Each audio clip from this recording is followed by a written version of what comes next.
Welcome, everybody. Sorry for the late start, but hopefully everyone is comfortable now.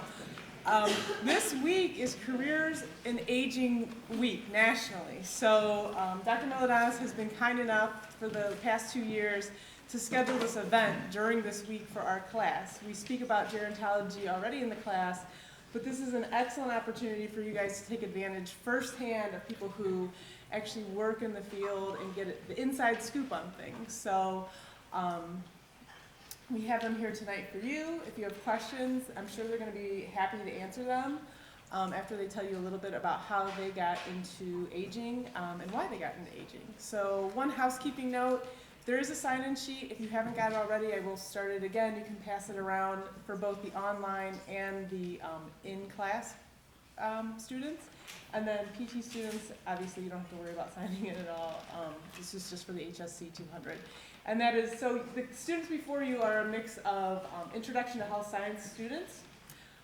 So they're learning a smattering of a lot of things about health sciences.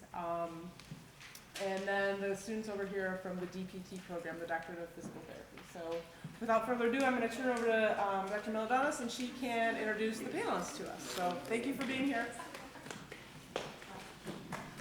Professor Kubik, thank you so much for allowing us to be here today during Careers in Aging Week. This is a national event where students across the country talk about careers in aging, and I'm very happy today and excited to bring some experts within our own Cleveland State University community on aging and the city of Cleveland to talk about working with older adults and what are the opportunities for working with older adults who are aging.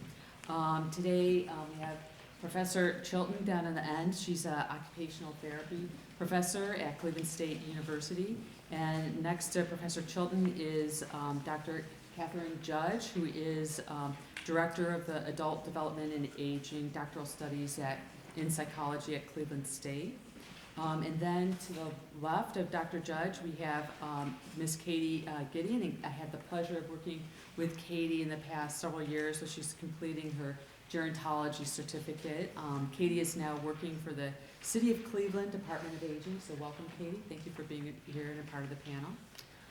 To my left, I'm really excited today, is Dr. Aliyah Decates from the Veterans Administration here at Medical Center in Cleveland. She's a physical therapist who's working on a geriatric residency, so welcome. And then just to the left of Dr. Decates is Dr.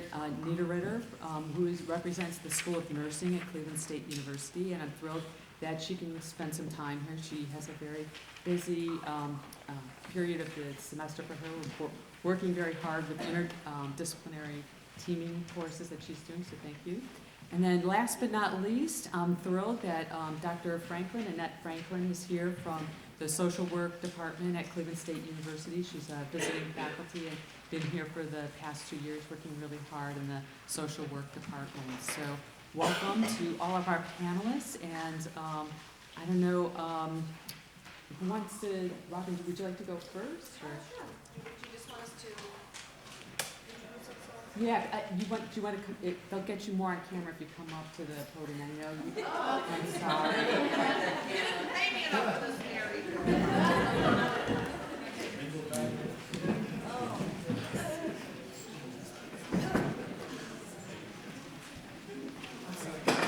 If the camera could, is this on? The camera could shave off about 50 pounds. Hi, I'm Robin Chilton, and I know some of you, I have a few OT students here. I'm from the Occupational Therapy Department at Cleveland State, and I have been working as an occupational therapist for about 20 years now, which is scary to think. And almost all of my career has been with older adults and with aging. And when I was in school, I thought for sure I was going to be a pediatric therapist because I love kids, it would be fun. And I did my first practicum with kids, and I thought, this is awful. This is not for me. It was just not my cup of tea. So I took my first job working at a hospital, and in the skilled nursing unit, as most of you know, it's older adults. So I got to really see what that was about, and not just treating them for a knee replacement or a hip replacement or pneumonia, but learning who they really were as people and their experiences and their lives that they brought with them. And I show, have any of you seen the movie Up? Yeah, okay. So in the very beginning of the movie, they show the husband and wife, how they meet, and they, you know, their whole life story. It's like 7 minutes. And I always show that in my older adult, it's an aging class, because I want people to understand that when you go to work with an older adult, they just don't show up there as an older adult. They have a whole history of families and lives, and maybe they were in the military or work or hardships, or, you know, maybe they had a great life. So I think that's very important, and that was one thing that I really enjoyed working with older adults. So then I had an opportunity to work at Menorah Park, which is next to Beechwood Mall, if any of you have ever seen that, in the Peter B. Lewis Center. And that was phenomenal. I was there about 7 years, and I learned so much there and did everything from aquatic therapy and having older adults in the swimming pool with me, which, you know, when you complain about your job, just remember you don't have to wear a bathing suit to work. that was one thing I did not enjoy, but that was really fun. I met a lot of people who had been a part of the Holocaust and had been Holocaust survivors, so that was kind of an eye-opener for me. We worked on a low vision program. It was just, I really enjoyed it, and I enjoyed the amount of appreciation that older adults had for us providing services for them. And then when the opportunity arose to work here at Cleveland State and work primarily in the aging program, I jumped on it because I thought this would be great. We can do research in aging, we can work with older adults, I can teach my students who don't know a ton about older adults and aging, they can learn, and I can show them some enthusiasm, and it's been great. And currently now, we're doing some work, a service learning project at Eliza Bryant, which is just down the street. And the students come and run groups with older adults, and they do that for about 8 weeks. So we're still doing some hands-on work with our older adults. So that's it in a nutshell, and I'm open to any questions after everyone else is done here. So, thank you.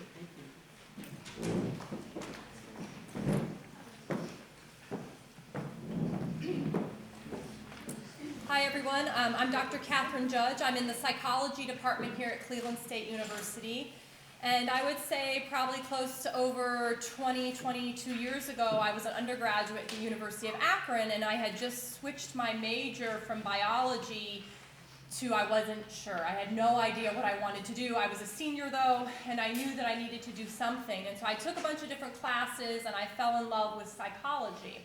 Still didn't know what I wanted to do. I knew that everyone was saying, you know, to go on to graduate school, you need research experience. So in one of my classes, my professor said, I have this colleague, he's in town. Actually, he was at Menorah Park in their research department. He's here, he's looking for people to help with research. And so I had no idea what Menorah Park was. I had no idea really what research was, but I knew this was something I needed to partake in. So I went ahead and got the contact information.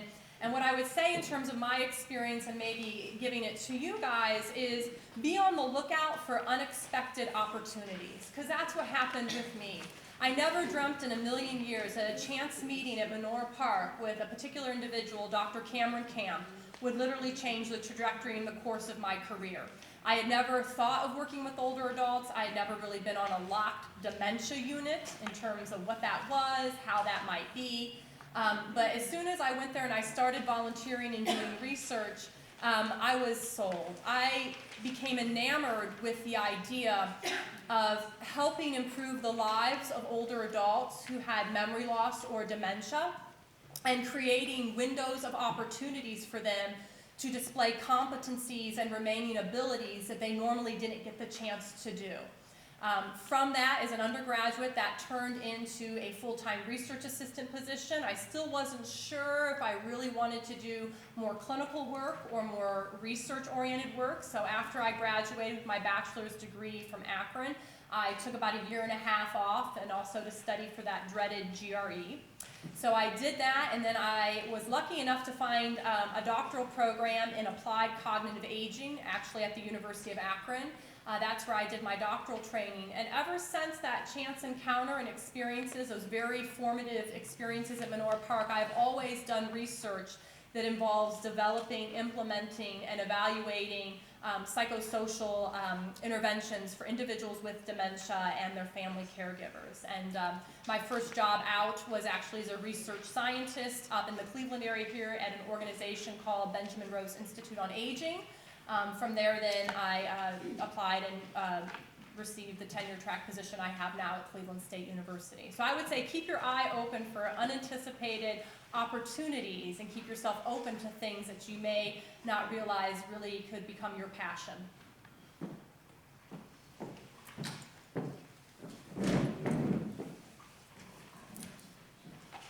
Well, that's a lot to follow, but so my name's Katie Gideon, and I got the pleasure of working with Dr. Miladonis about a year ago when I was completing my master's degree here. And now I work with the City of Cleveland Department of Aging, which a lot of people don't know exists. So there I work in the Aging and Disability Resource Center. And it took me a while to get to the aging field. I did my bachelor's in speech pathology and audiology, and I worked with stroke victims. I always sort of gravitated towards that population. So I took a little bit of time off and then came to Cleveland State and did my master's in health, and then worked with Dr. Miladonis in my gerontology certificate. And I don't know, I think it's just a great population to work with.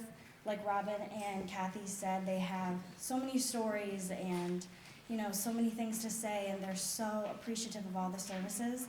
So I know a lot of you are OT, PT, and maybe some health science. So I get to work with a wide range of people. So I get to go into home visits with people who are getting OT and PT in their home, who are homebound. I get to go out into the community and do health community education. I get to see sort of like a wide range of things that happen with someone who's an older adult, and I really enjoy it, so that's about it. Thank you. Oh yeah, opportunities. So I work with a lot of social service aspects of the older adult population. So when it comes to, I do benefits counseling, which is great. I work with long-term options counseling. So if you're in sort of an OT, PT type of field, I work with people who go in to do those types of services, to connect them with services such as food assistance, which is a huge health disparity within the city. Also transportation. So I see more of a holistic view of someone's life, not just a particular aspect. So right now with the City of Cleveland Department of Aging, I'm working on Age-Friendly Cleveland, which is exciting. So with the World Health Organization, we have applied to become an age-friendly city. So we did the planning process.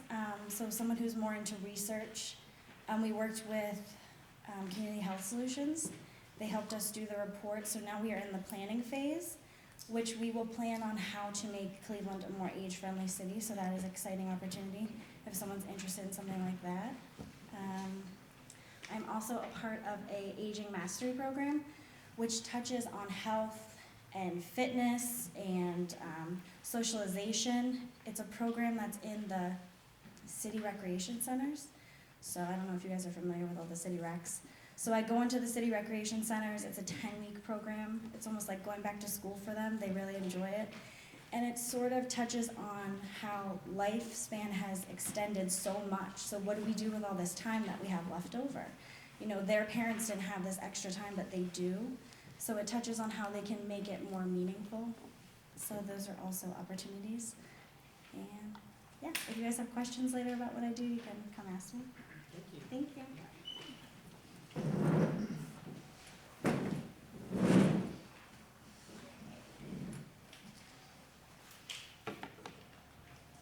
Try to keep myself on time track here. All right, good evening.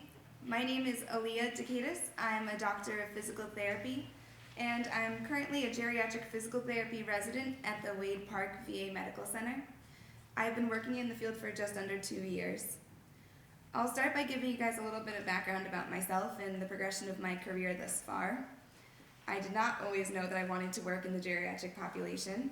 I actually came into physical therapy as most therapists seem to. I was a dance performance major at an arts college, and I spent more time in the PT clinic as a patient than actually on the dance floor doing what I wanted to do. So I eventually decided it'd be more lucrative to be a physical therapist and work with athletes rather than be the patient.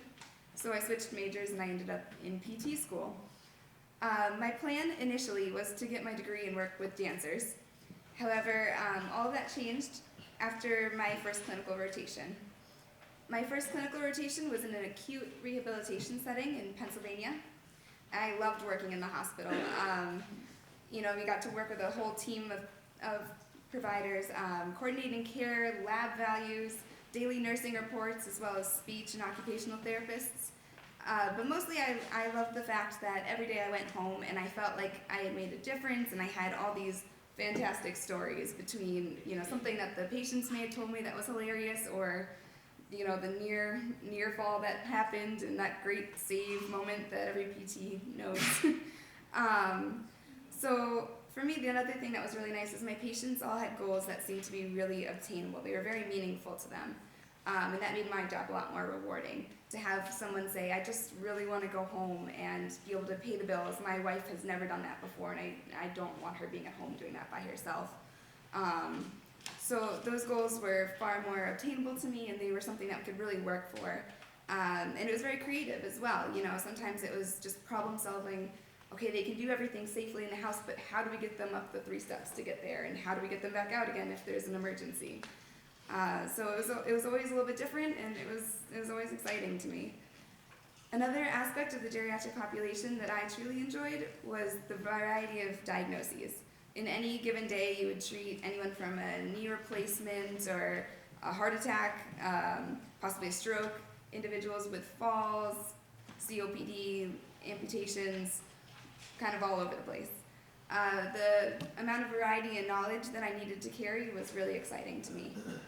The patient that made me change to geriatrics was this older woman. For the purpose of our lecture, we'll call her Ethel. That seems appropriate for the age group that we're talking about.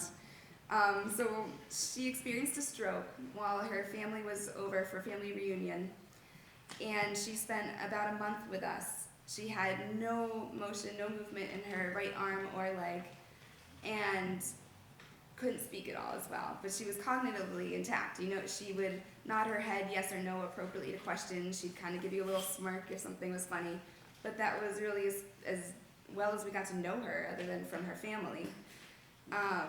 Eventually, she stopped progressing with therapy, and we had to discharge her to a nursing home. It was very disappointing for all of us on the team. So that brings me to my current work. I'm currently participating in a year-long residency at the Wade Park VA Medical Center. The residency is broken down into a number of 4 to 6 week modules that together cover different diagnoses that one would treat as a physical therapist. In the geriatric setting specifically. So cardiopulmonary, neuromuscular, musculoskeletal. We go through amputations, prosthetics, orthotics, medically complex patients, end-of-life care, integumentary, vestibular balance, tons, it just goes on and on. In any given module, each resident is mentored, both with and without patients. Other experiences include participating in wound rounds, cardiovascular rounds, amputee clinics, teaching and mentoring other students, and volunteer opportunities, and tons of continuing education, if you guys are interested in that. One of the highlights for me came during my neuromuscular module. I was working with a gentleman who experienced a stroke, and again, he had no volitional movement of his left lower extremity. And like my first experience in my first clinical rotation, we were kind of running out of things to do, and progress was becoming very stagnant. So I asked my mentor to join me for a session, and we wanted to get him into tall kneeling and just weight bear through that leg and see if we could wake anything up on that side. 60 minutes later, 2 exhausted therapists and 1 patient who was expressing pain in both of his knees, we got the gentleman back into the chair, and I figured it was worth a shot, but we had not been successful at all, and I was out of ideas. I went to put the footrest of his chair under his foot, and I went to lift it up for him, and he lifted his left leg up on his own and put it onto the footrest. He didn't even notice what had happened. My mentor actually had to look at him and say, do you know what you just did? So it was inconsistent and it took a lot of effort, but this patient continued to move his leg about 5 more times in that session. We took this to be that sign that we were looking for, that he was getting better, he was healing. I'm really excited to say that actually last week he was discharged home and he walked out of the hospital. He has a cane for backup, and that's it. I mean, he's home. So for me, those are the moments that I work for. I think back to my first stroke patient, and I wish I knew then what I know now. I don't know if it would have made a difference, but I know that because of her, I'm doing the thing that I'm supposed to be doing in life. I know that I'm working in the right field for myself. So in conclusion, I'd like to convey to everyone here that no matter what population you actually end up in, I encourage you all to find something that you're truly passionate about. I left my first clinical with 1 million stories each day that I wanted to share, and 2 years later, and it's been, like 6 minutes, and I still have more stories that I would love to share with everybody. So just do what you're excited to do. It's going to make you a better practitioner. It's going to be apparent to your clients, your patients, whatever field you end up in. So best of all, though, you get to walk away from your daily work and know that you did something that was important to you and important to someone else. So that's what I do.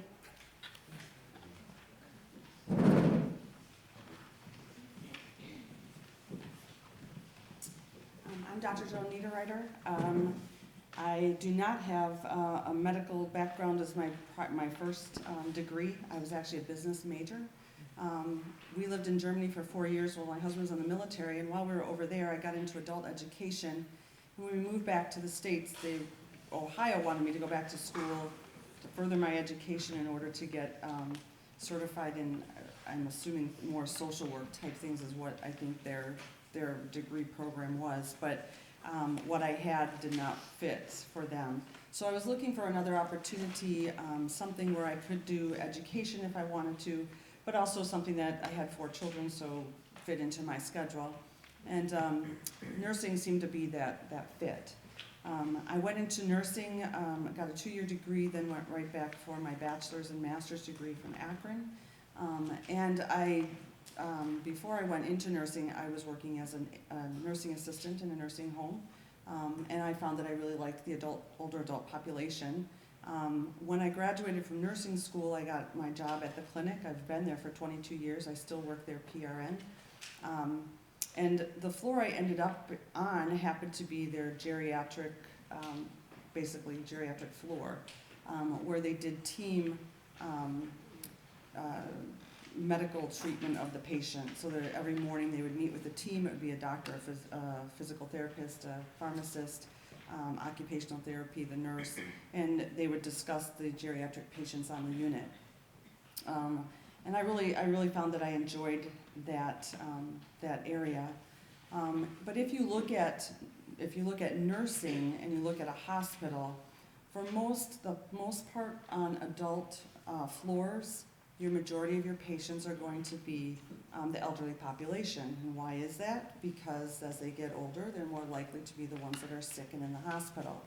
And so no matter what floor I worked on, even if it wasn't a geriatric per se floor, the majority of the patients I took care of were over the age of 65. And I really do enjoy working with that population.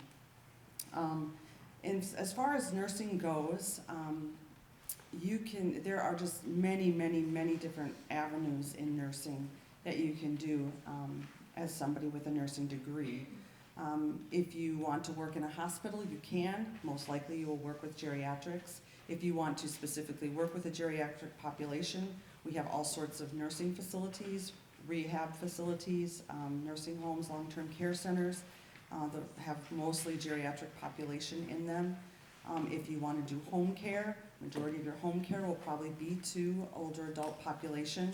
We are sending people home sooner than they used to. People are not staying in the hospital as long as we used to allow them. Insurances and those types of things are part of the problem. But now they are having to take care of themselves at home, and we send out home health care nurses and aides to help with that population. There's nurse practitioner, if you want to go on a little bit farther than just a nursing degree. You would be diagnosing almost the same as a physician, just not quite as much responsibility, but have to surely have enough knowledge background in order to do that. There's education, even not necessarily education as teaching other students, but education within the community of teaching older adults. I take a lot of students out into the community to the various senior centers, to some of the other area churches that run fairs, and we do education in that population in the community. So there's many, many, many opportunities out there for nursing and those who would go into a nursing career.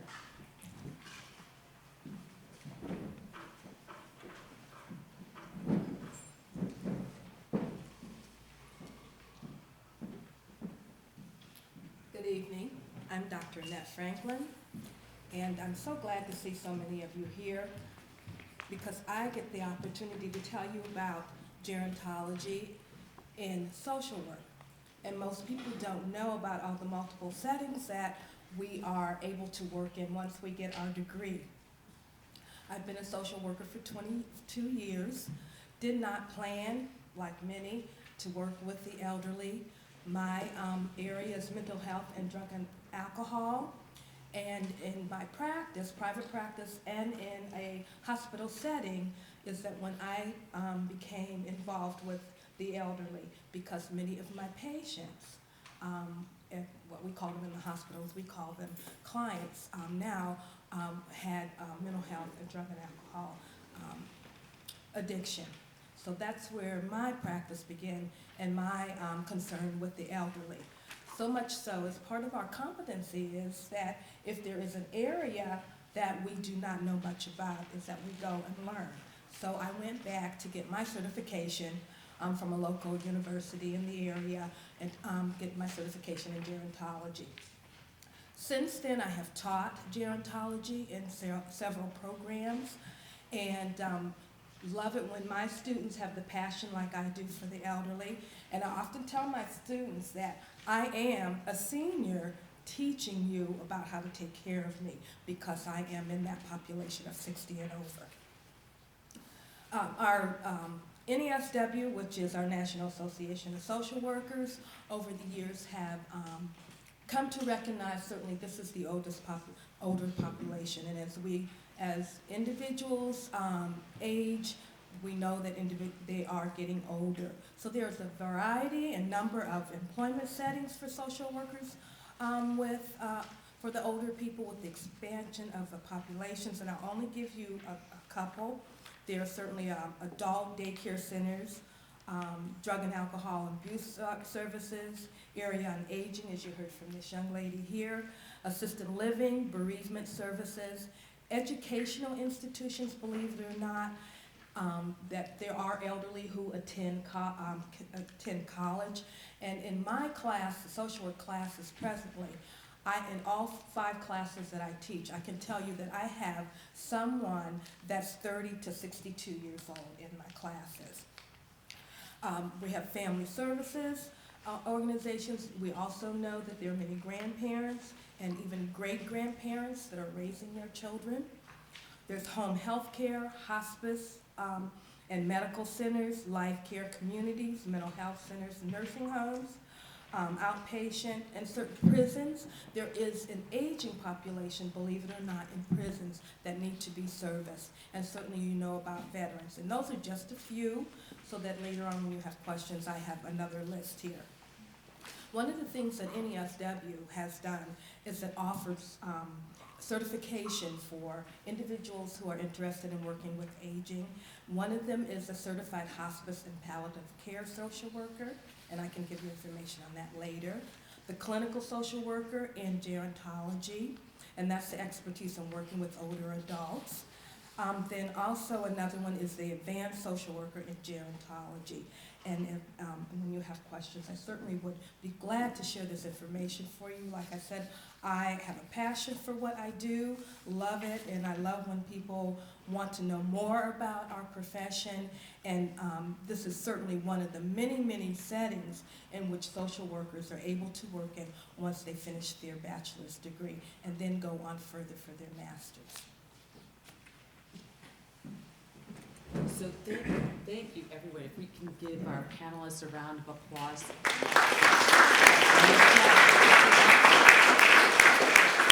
And this is your time to ask questions of our panelists and see what questions you have about working with older adults or what opportunities there are for working with older adults. So we'll open the floor to you.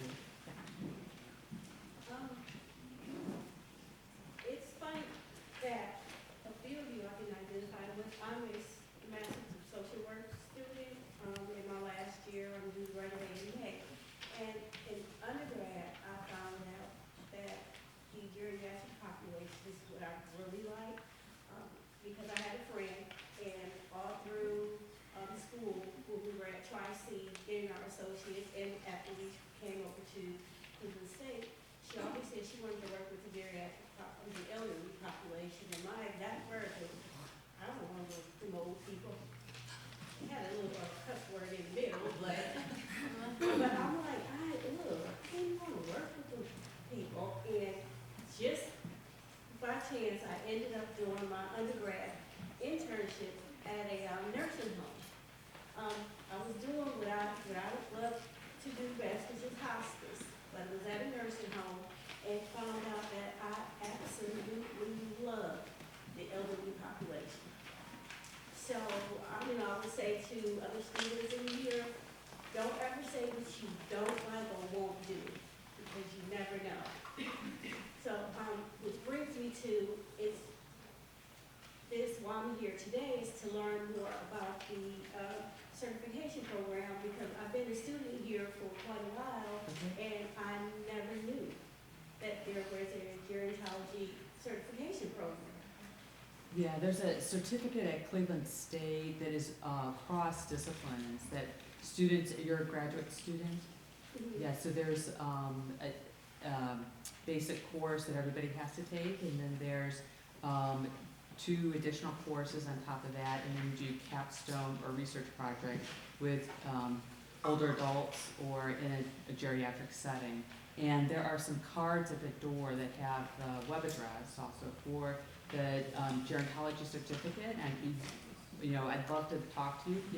You can email me or send me or talk to me at the end of the session. But I'd love to talk to you about the certificate from you. So thank you for bringing it up. Yeah. So thank you for talking about your passion with working with older adults. And social work is an area that older adults need a lot of support as they get older in a community. And so thank you for bringing it up as a part of social work. Yeah.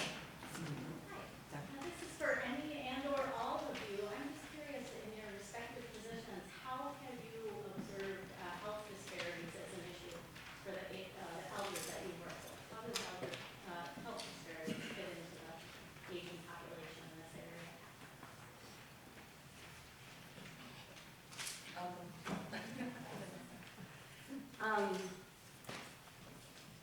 With older adult population, there's a number of issues with that group as far as disparities go. Part of it has to do with economics. As people get older and they retire, they may or may not be prepared for that piece. A lot of older adult population people are finding that they don't have enough money to meet their needs, have to decide between food or medications, are on multiple medications and can't afford that. Can't afford going to the doctor, so a lot of times they don't do that, and what we actually see is them coming into the hospital or an emergency room with multiple problems that if they would have been able to come in earlier, they wouldn't be in such a big mess as they are when they do come in. We also need to look at their ability to get transportation, get to and from places. Some are not able to do that. And you also have to look at the health, the way healthcare is changing as far as insurance, how people are getting insured. I was kind of appalled last year when one of my daughters ended up going on Obamacare, but ended up paying $300 a month for insurance. So that doesn't make sense, and you see a lot of your older adult population falling into that category. They don't have insurance to cover what they need, and they can't afford to pay for it. And that affects their health overall.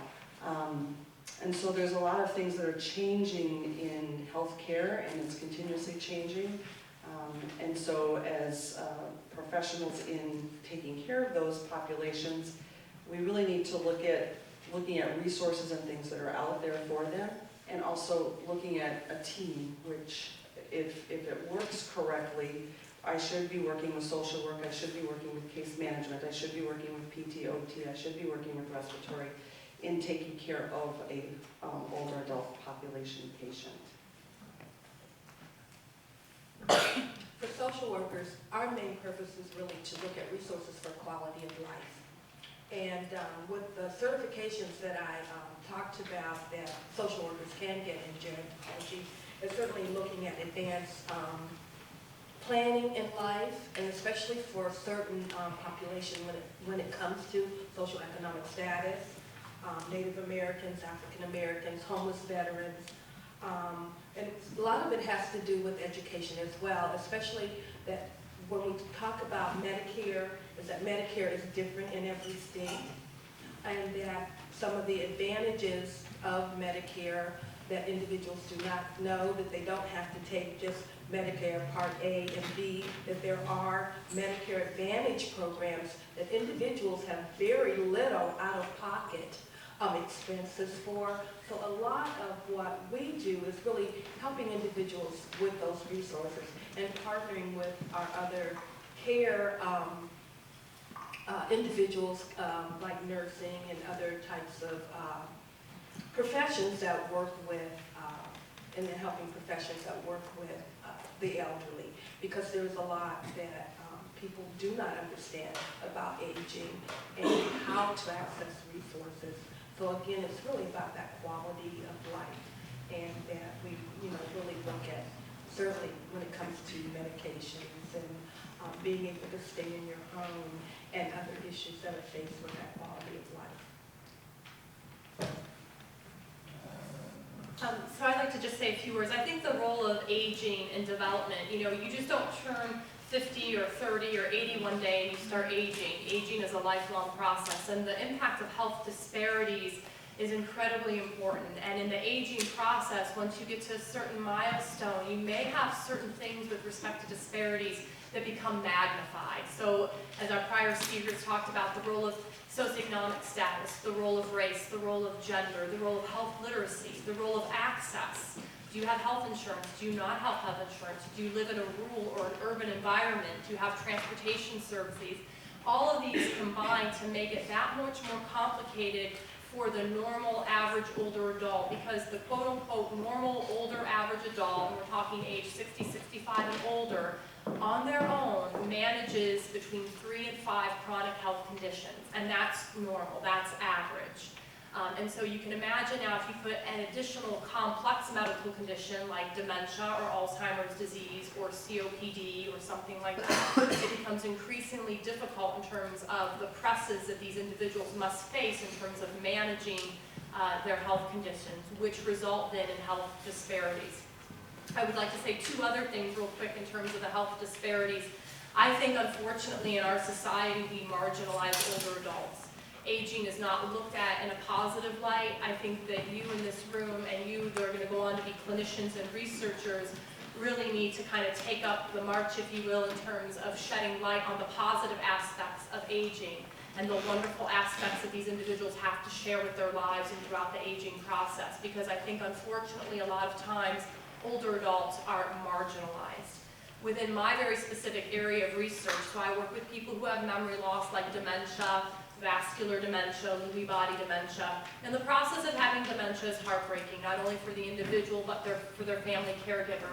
But you don't wake up one day with dementia and not have remaining skills and abilities. What I see though, because you have this dementia diagnosis that can last for 5 to 25 years, you become insignificant, you disappear, you become invisible. And so the healthcare providers at times, not always, may treat you like that. So you're telling somebody you're in pain, or you're saying, you know, I'm short of breath, or whatever it may be, because you have this underlying dementia or this overlay, it may not be taken as seriously. It's the same thing that we see with mental health conditions as well. So I'd urge all of you to focus on the importance of kind of focusing on neutralizing health disparities.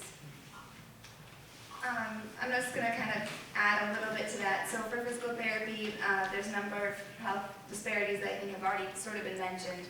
But a couple of other concepts that I think are really interesting. First of all, there's an idea now for a lot of people to be aging in their homes, and aging in place is what they're calling it. So a lot of people are choosing to stay at home longer, or they're choosing to be kind of more in like a assisted living setting, but like more independent living. And we're having people actually come into the home and treat them that way. We're finding that maybe it's a little bit more cost effective and actually gives people a little bit more of their lives back, a little bit more, you know, of what they want to be doing, keeps them active. That's one area that I think is kind of interesting. Another interesting health disparity, though, that we don't really talk about much is pharmacology. So most of our geriatric patients are on more medications than probably most of us in this room. And they are rarely included in any pharmacological studies because of their age. They're excluded off of that, or because of other medications that they're taking. So we actually aren't even doing our trials on that population, which I just think is kind of an interesting little tidbit there. And finally, I think the other aspect of it that's kind of important to consider is actually the transportation. So again, how do we get our clients in the door to us? A lot of them either can't drive or really shouldn't be driving, which is a whole other issue. Or they're caring for someone else at home as well. So they might be the primary caregiver. They may be very ill, but they're actually caring for their spouse. So there's a number of other aspects there that are important to consider.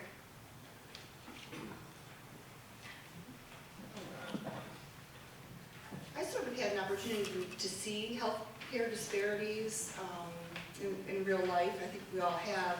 But when I worked at Menora Park, it was a much higher socioeconomic status of the individuals that lived there.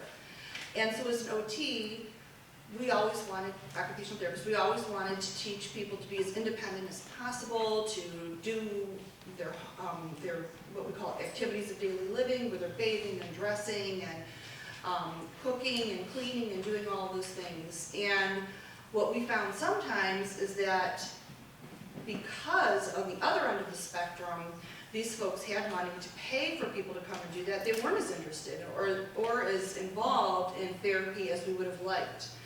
Flash forward to then when several years later, I worked at Lakewood Hospital, which was a very different socioeconomic background. People had very, various, I would say, lower socioeconomic value than the folks that did at Menora Park. And they really had to work and struggle because they knew I only have so many days in the hospital. And even though we're therapists and we say we really think they need, 2 more days or 2 more weeks in the hospital, insurance will come back and say, guess what, you're getting 2 days. And we have to really train people and show them how to use adaptive equipment, how to take care of themselves, how to go home. And I'm sure a lot of my panelists here can agree with that too, where our clients are getting discharged as quickly as possible. And the other issue too that I think, how many of you have ever been in the hospital before? Anybody here? And gotten a bill from the hospital? Yeah, real fun to look at, right? Do you understand it? I mean, I've done this for 20 years. I get a bill, I'm like, I don't even know what this is. What am I supposed to pay? What am I not supposed to pay? Imagine that coming to your home, you're an older adult, you have low vision, you can't read it, you might have dementia, you can't understand it.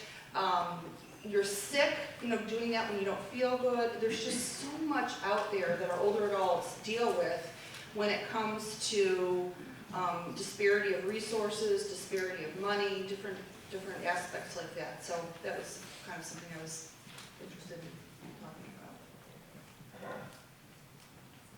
about. If I can just add one more thing. When I first started my master's here, I emailed the City of Cleveland Department of Aging and I was like, can I be your intern, please? And they're like, yeah, we'll let you work for free. So I started working there and, for free. And I guess I didn't realize the amount of money that an older adult lives on. And it just put into perspective, one of the biggest disparities that I come in contact with daily is food insecurity for the older adult population.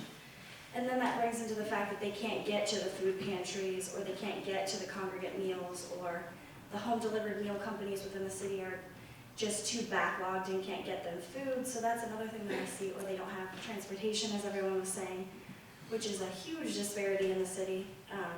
So I guess on average, the clients that I see live off of between, what is SSI right now, $733 if they have, that, or maybe like 700 to maybe 1,000 if they're lucky. So just thinking about all the decisions that they have to make with healthcare and food and utilities and rent and medical bills, so the disparities are definitely there.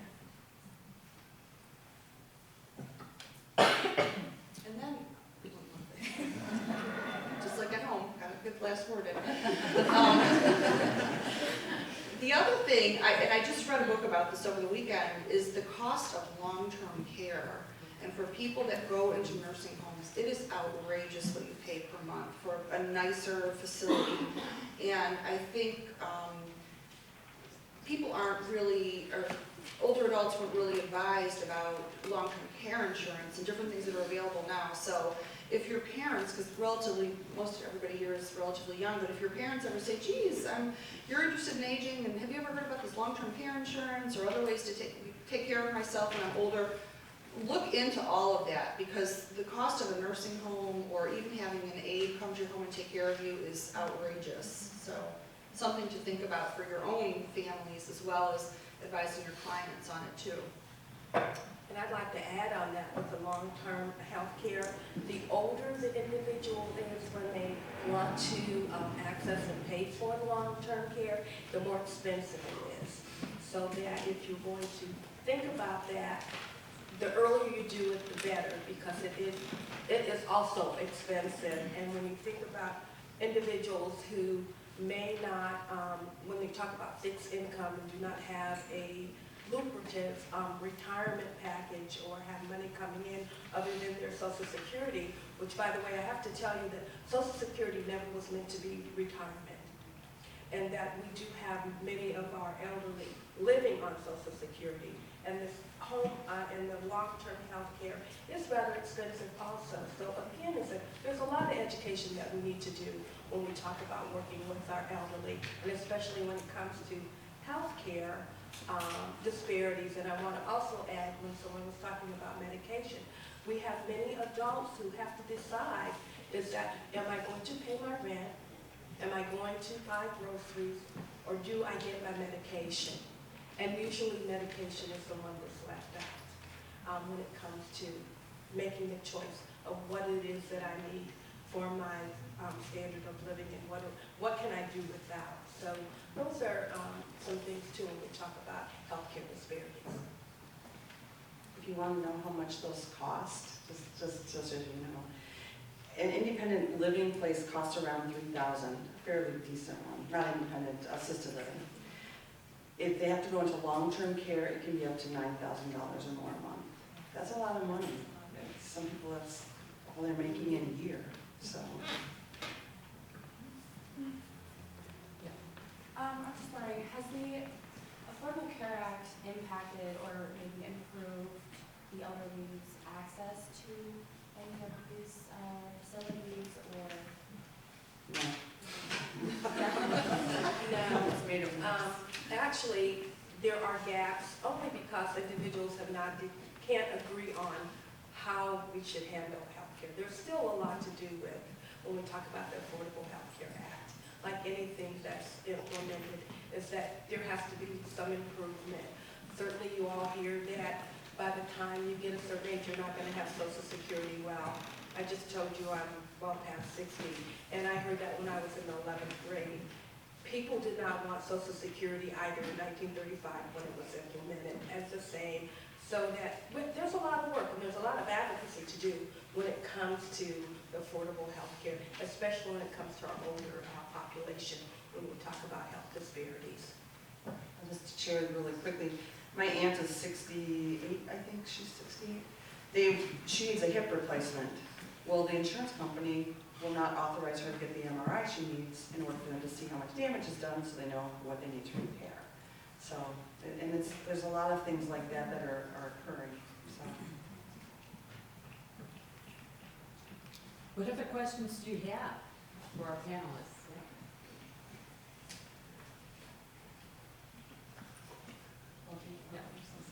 So we have a unique, a lot of variety of fields here. Can you kind of speak about how you guys work together to advocate for your patients and advocate for elder care? Well, in the hospital setting, we do a lot of referral in the community group of other healthcare professionals. So like she was saying, social work is a very good resource for resources out in the community for patients, that I don't have that whole list. But if I need something for finances or I need them to go someplace, I contact social work.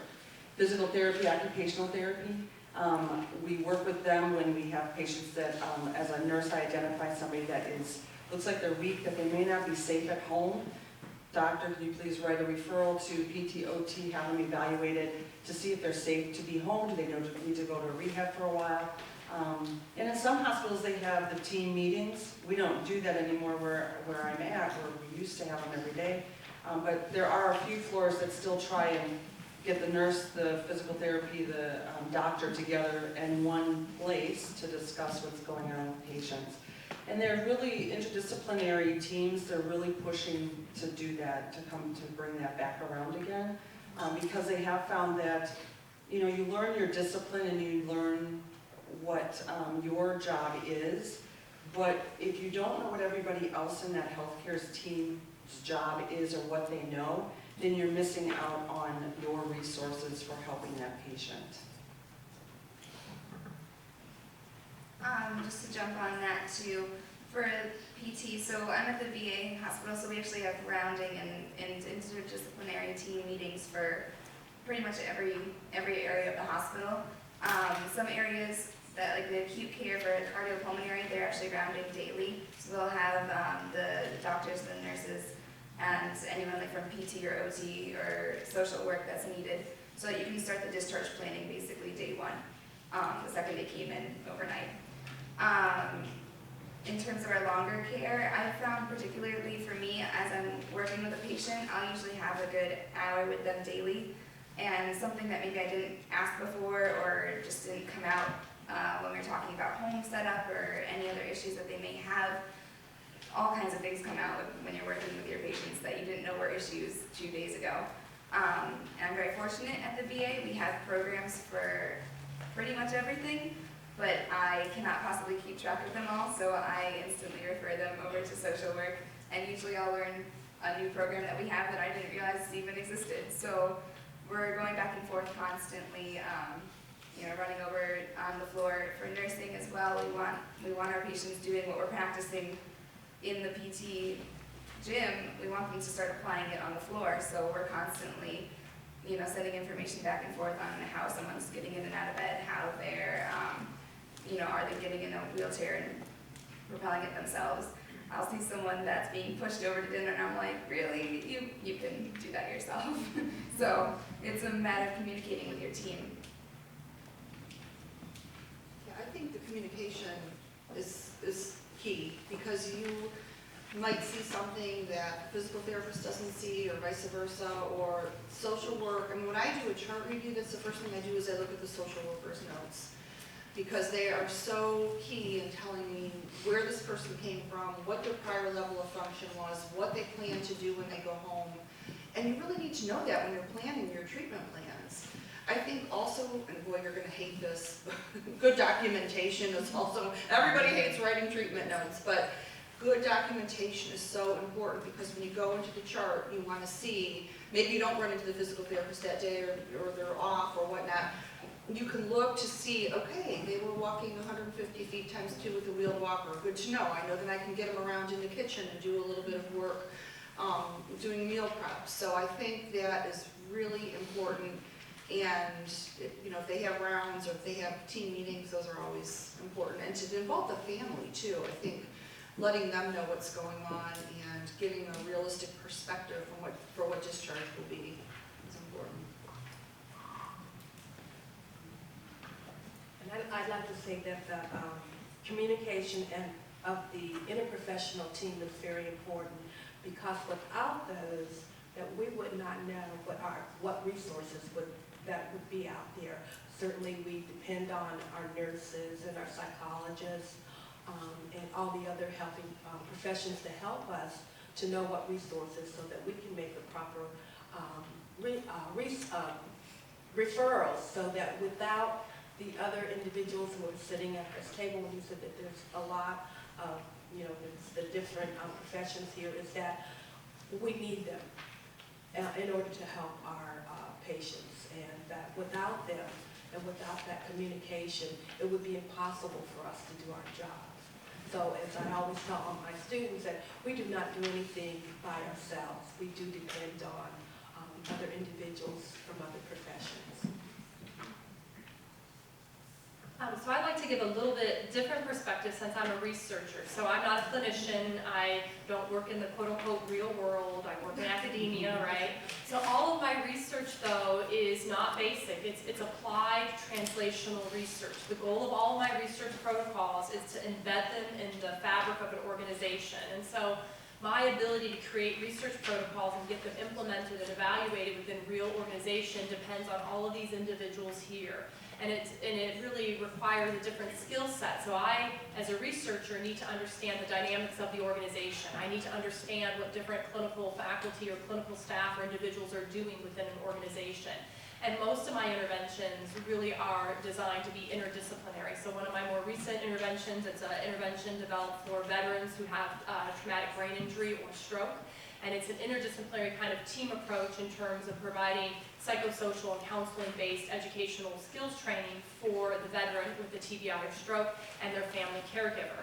And we would not be able to implement our interventions if it wasn't for the frontline staff who get it. And they also inform us. You know, if you create a psychosocial intervention that takes 5 hours a day and 6 hours to implement, that's unrealistic. It's never going to get reimbursed. It's never going to see the light of day. So you need, from my perspective, in terms of research to practice, you need that cycle of information and information going back and forth in terms of informing from research to practice to make a really good protocol that could maybe push forward the quality of care.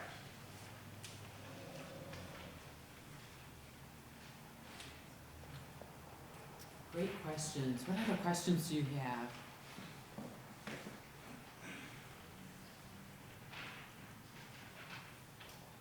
Well, since there's no questions, I'll just tell you, because I teach the gerontology class for nursing here. There's only about 5% at any one time, there's only about 5% of the older adult population in a nursing home care facility, which means most of the population is in the community, in their homes and apartments, those type of things, living with families, some of them. And so it becomes really important for any discipline to understand where we're probably going to be sending most of these patients, and to make plans and make sure that they are safe and able to care for themselves when they go back home.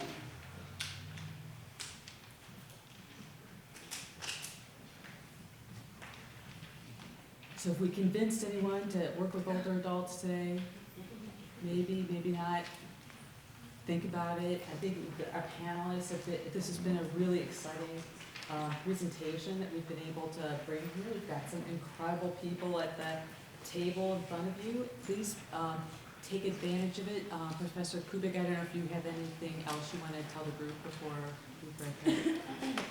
I just wanted to comment on the last question. I feel like the interdisciplinary team, you have multiple different personalities up there, and not that patients will lie to you, but they will find that they have better rapport with one person on the team or another person, and when you work together, all of a sudden, the nurse got a lot of information that, hey, I asked them that question and they didn't tell me, or PT asked the question and they didn't tell me. But when you work as a team like that, the patient can find someone that they have rapport with, and they can divulge things that then help you as a team to treat them better, or to know that, like, yeah, they're gonna go home with their daughter, go home and live with their daughter, but their daughter's never there, or their daughter works night shifts. So, you know, things like that. It's just really, it's important information, and until you work with a team, you might not have all the information that you need. So that was one thing. Thank you for coming.